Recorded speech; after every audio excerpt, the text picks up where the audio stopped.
ये कहानी है डेविड की, जो एक पत्थर फेंकने वाले चरवाहा से कैसे राजा बनता है। अगर आपने इसके पहले वाले एपिसोड नहीं देखे तो उनकी लिंक आपको डिस्क्रिप्शन में मिल जाएगी। कहानी बहुत ही इंटरेस्टिंग है और ये है हाउस ऑफ डेविड के सीजन 2 का एपिसोड 3। जैसा कि आपने एपिसोड 2 में देखा कि डेविड की शादी मिखाल की जगह मिराब से तय कर दी जाती है और ये डिसीजन होता है राजा सॉल का। एपिसोड 3 के स्टार्टिंग में हमको दिखाया जाता है एसवाल को, जिसको राज्य से निष्कासित किए जाने पर उसके ऊपर रास्ते में हमला होता है एंड उसे एक ऐसी जगह पर ले जाया जाता है जहाँ पर उसे बहुत सारी यातनाएं दी जाती है। शायद ये सब उसका पिता सॉल ही करवा रहा था। काफी यातनाओं से गुजरने के बाद में इस्बाल इनकी बातों के लिए हाँ कर देता है एंड जैसे ही इसे आजाद किया जाता है तो ये उस आदमी पर ही हमला कर देता है। कहानी प्रेजेंट टाइम में आती है जहाँ पर सॉल इस्बाल से कह रहा होता है कि पुरानी बातों को भुला दो। रात होने पर मिखाल डेविड से मिलने के लिए आती है, जहाँ पर बैठकर ये दोनों आपस में काफी बातें करते हैं। डेविड कहता है कि हम साथ रहेंगे और मैं कोई ना कोई रास्ता जरूर निकाल लूंगा। अब जैसे अगला दिन होता है जहाँ पर राजा सॉल अपने सेनापति से बात कर रहा होता है, तभी वहाँ पर डेविड आता है और राजा सॉल से कहता है कि आपसे बहुत बड़ी गलती हो गई, क्योंकि मैं मिराब से नहीं मिखाल से शादी करना चाहता हूँ और वैसे भी मिखाल मुझसे ही शादी करना चाहती है, इसलिए आपको इस फैसले के बारे में दोबारा सोचना चाहिए। ये बात सुनने के बाद में राजा सॉल को बहुत ज्यादा गुस्सा आ जाता है और कहता है कि तुम्हें मैंने चुना है और तुम्हें मेरा फैसला मानना ही होगा। अब यहाँ पर राजा सॉल इतने ज्यादा गुस्सा हो जाते हैं कि आबनर को डेविड को यहाँ से ले जाना पड़ता है। आबनर डेविड को समझाता है कि तुम्हारे पास मिराब से शादी करने के अलावा और कोई रास्ता नहीं है। अब डेविड प्रैक्टिस करने के लिए मैदान में आता है, जहाँ पर जोनाथन उसे बराबर ही सिखा रहा होता है और तो और बोस के लिए नए कमांडर भी लेकर आता है। इधर अकीस भी अपना बदला लेने के लिए प्रैक्टिस जोरों शोरों से कर रहा होता है। धीरे धीरे समय गुजरता है और ये रोजाना अभ्यास करते रहते हैं। अपनी युद्ध की कला को माहिर करने के लिए डेविड जोनाथन के साथ में बाहर जा रहा होता है,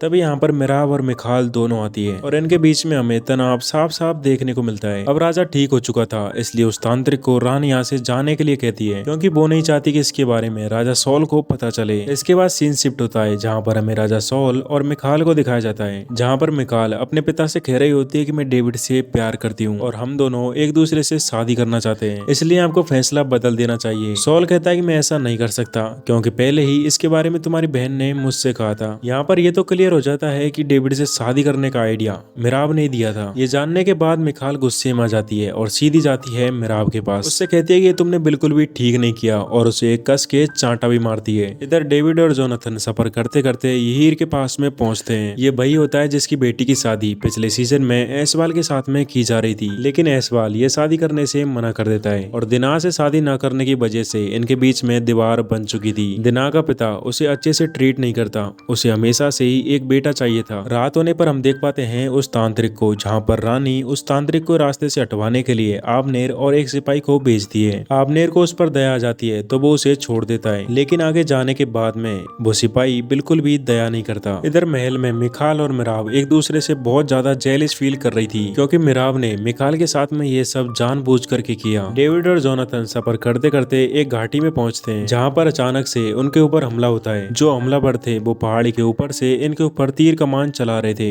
जोनाथन के काफी सिपाही मरते हैं और तो और यहाँ पर जोनाथन की लाइफ भी खतरे में आ जाती है। यहाँ पर डेविड अपनी बहादुरी दिखाते हुए जोनाथन की जान बचा लेता है। इस फाइट के दौरान दिना के खड़ूस पिता फिनिश हो जाते हैं। सभी सैनिक काफी ज्यादा जख्मी हो चुके थे और रात तक सफर करते करते अपने महल में आ जाते हैं। सॉल कहता है कि आबनर पता करो कि ये सब क्यों और कैसे हुआ। डेविड राजा सॉल के पास में आता है और उनसे कहता है कि मुझे आपसे कुछ मांगना है। सॉल कहता है कि मैं पहले ही बता देता हूँ कि शादी का डिसीजन बिल्कुल भी नहीं बदलेगा। डेविड कहता है कि मैं आपका फैसला मानने के लिए तैयार हूँ, लेकिन मुझे शादी करने से पहले समय चाहिए। तो सॉल इस पर हाँ कर देता है। इधर दिना काफी घबराई हुई थी, तभी वहाँ पर ऐसवाल आता है और कहता है कि मैं तुमसे शादी करना चाहता हूँ। तो दिना पहले तो घबराती है, लेकिन उसके पास में और कोई रास्ता भी नहीं होता। इधर जोनाथन के घावों को ठीक करने के लिए उसके पास में वही दासी आती है। जोनाथन का अट्रैक्शन धीरे धीरे उसकी तरफ बढ़ रहा होता है और कहीं ना कहीं वो दासी भी ये सब चाहती थी। यहाँ पर हमें जोनाथन के चेहरे पर एक अलग ही तरह का सुकून देखने को मिलता है। इधर हम देख पाते हैं कि एंड्रिल राजा से मिलने के लिए आता है, तो सॉल उसे जैसे देखता है तो बहुत ही गुस्से में आ जाता है और उस पर तलवार भी रख देता है। एंड्रिल माफी मांगता है और कहता है कि मेरे राजा मुझे माफ कर दो, मैं आपको बताऊंगा कि सैमुअल ने किसको चुना है। और इसी सस्पेंस के साथ में इस एपिसोड का एंड भी यहीं पर हो जाता है। अब राजा सॉल डेविड की सच्चाई जानने के बाद में डेविड के साथ में क्या करेगा वो तो हमें इसके अगले एपिसोड में ही पता चलेगा। आप बताओ कि आपको ये एपिसोड कैसा लगा। तब तक मिलते हैं नेक्स्ट वीडियो में। Good bye.